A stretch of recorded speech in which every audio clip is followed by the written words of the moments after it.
Hi, I'm Kim Ivers. I'm the Assistant Director here at the Southborough Library, and I'm here today to share our latest story in the Story Walk with you. This story is called The Ugly Vegetables. It is written and illustrated by Grace Lynn, and I chose this story because in March we do a seed exchange at the Southborough Library, and people can take seeds and plant them in their gardens and bring some back next year. And so this book is about seeds and planting and gardens and vegetables, so it went along with our seed exchange. So we're going to walk along and read the story together. This book was published by Charlesbridge Publishing in 1999, and the dedication from Grace Lynn says, "For my mom and her ugly gardens." And there is a note to the reader that says, "You may find some unfamiliar words in this story. Pronounce them as you guess they sound from the way they are spelled, or turn to the last page of the book for help."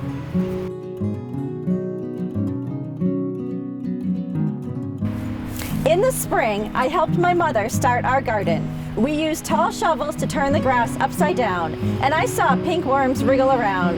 It was hard work. When we stopped to rest, we saw that the neighbors were starting their gardens too. "Hello, Irma," my mother called to Mrs. Crummarine. Mrs. Crummarine was digging too. She was using a small shovel, one that fit in her hand. "Mommy," I asked, "why are we using such big shovels? Mrs. Crummarine has a small one." "Because our garden needs more digging," she said. I helped my mother plant the seeds, and we dragged the hose to the garden. "Hi, Linda! Hi, Mickey!" I called to the Fitzgeralds. They were sprinkling water on their garden with green watering cans. "Mommy," I asked, "why are we using a hose? Linda and Mickey use watering cans." "Because our garden needs more water," she said. Then my mother drew funny pictures on pieces of paper, and I stuck them into the garden. "Hello, Roseanne," my mother called across the street to Mrs. Angel Howe. "Mommy," I asked, "why are we sticking these papers in the garden? Mrs. Angel Howe has seed packages in her garden." "Because our garden is going to grow Chinese vegetables," she told me. "These are the names of the vegetables in Chinese, so I can tell which plants are growing where." One day I saw our garden growing. Little green stems that looked like grass had popped out from the ground. "Our garden's growing!" I yelled. "Our garden's growing!" I rushed over to the neighbors' gardens to see if theirs had grown. Their plants looked like little leaves. "Mommy," I asked, "why do our plants look like grass? The neighbors' plants look different." "Because they are growing flowers," she said. "Why can't we grow flowers?" I asked. "These are better than flowers," she said. Soon all the neighbors' gardens were blooming. Up and down the street grew rainbows of flowers. The wind always smelled sweet, and butterflies and bees flew everywhere. Everyone's garden was beautiful, except for ours. Our garden was all dark green and ugly.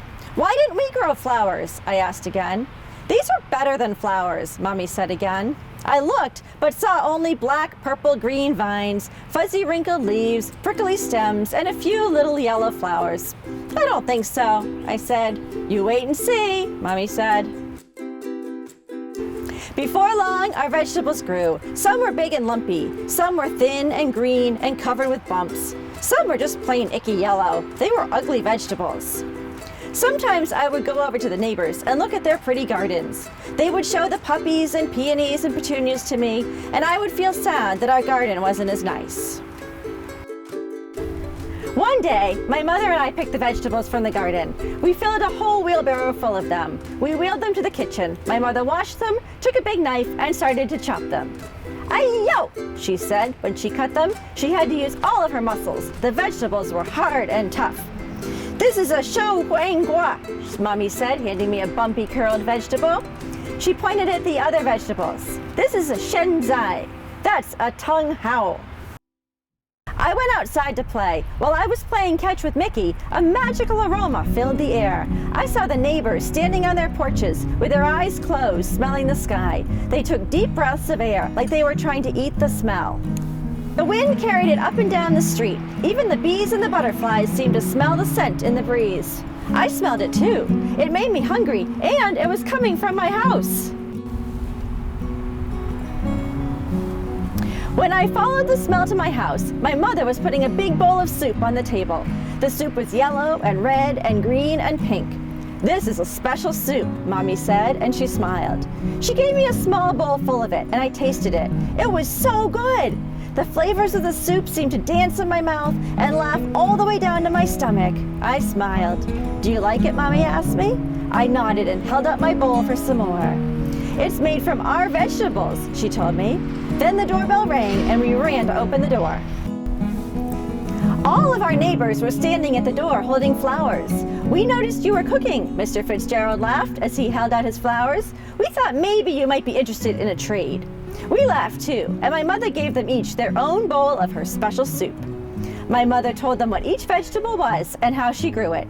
She gave them the soup and put some soup into jars for them to take home. I ate 5 bowls of soup. It was the best dinner ever.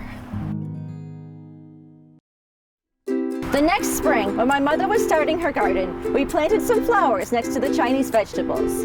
Mrs. Crummarine, the Fitzgeralds, and the Angel House planted some Chinese vegetables next to their flowers. Soon, the whole neighborhood was growing Chinese vegetables in their gardens. Up and down the street, the little green plants poked out of the ground. Some looked like leaves, and some looked like grass. And when the flowers started blooming, you could smell soup in the air. There is here a recipe for ugly vegetable soup if you are interested in making some ugly vegetable soup for yourself. Thank you for watching our story walk.